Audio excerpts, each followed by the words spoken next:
I wish to raise three issues in the House this afternoon, Speaker. The first involves the need for permanent noise barriers to be installed along the M1 motorway parallel to the Flinders estate in my electorate.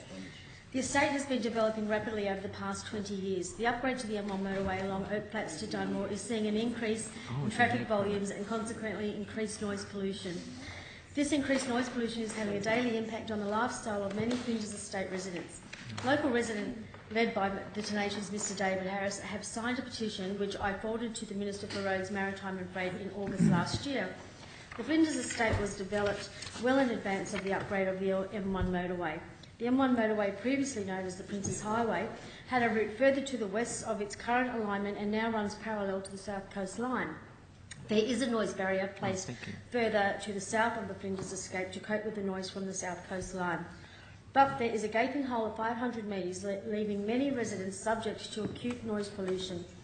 Speaker, I have asked the government, I have asked the Minister for Roads and Maritime and Freight and the Minister for Planning for a meeting to discuss the needs for the installation of noise barriers to provide permanent relief for the residents of the Flinders estate.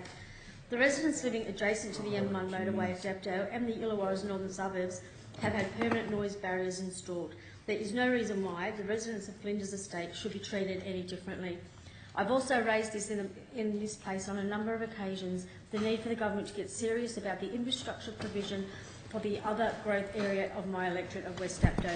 The stats are clear: nearly 20,000 new dwellings, over 56,000 people and up to 10,000 new jobs will be the story of the single largest greenfield housing development outside the Sydney Basin. It is estimated that $1.2 billion in infrastructure investment will be needed to support this growth.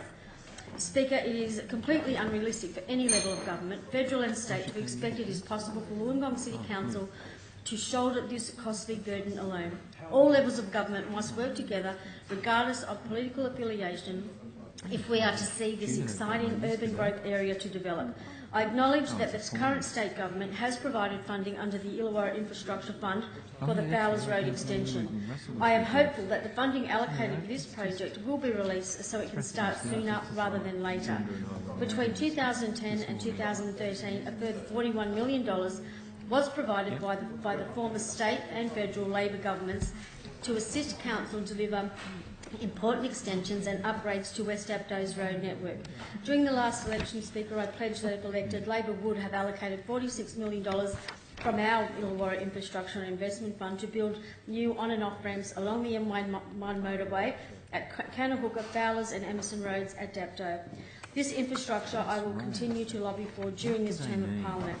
Later this month, I will be briefed by Wollongong City Council officials on the wide-ranging infrastructure needs of the West Dapto urban growth area.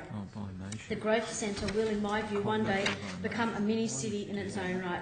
I can see the day when perhaps it becomes a new state electorate to be represented in this place. Speaker, in the interest of both major political parties to be attuned to the needs of the West Dapto urban growth area. Finally, this evening, I want to pay tribute to Warilla Public School.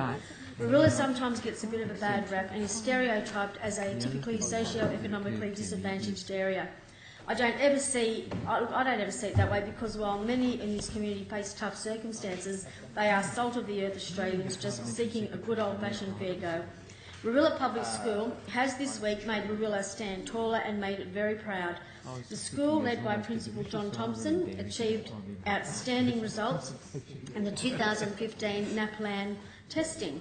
Warilla Public School achieved these fantastic results because it was selected for the National Partnership's Numeracy and Literacy Program by the former federal Labor government. If ever there is an example of just how extra resources into schools achieve enormous benefits for students, well, Warilla Public School is a showcase. I'm very proud as a local member in all the schools in my electorate. But this evening I want to take the opportunity to place on the Hansard for all-time recognition of the fantastic achievement of the principal, the staff and the students of Warilla Public School.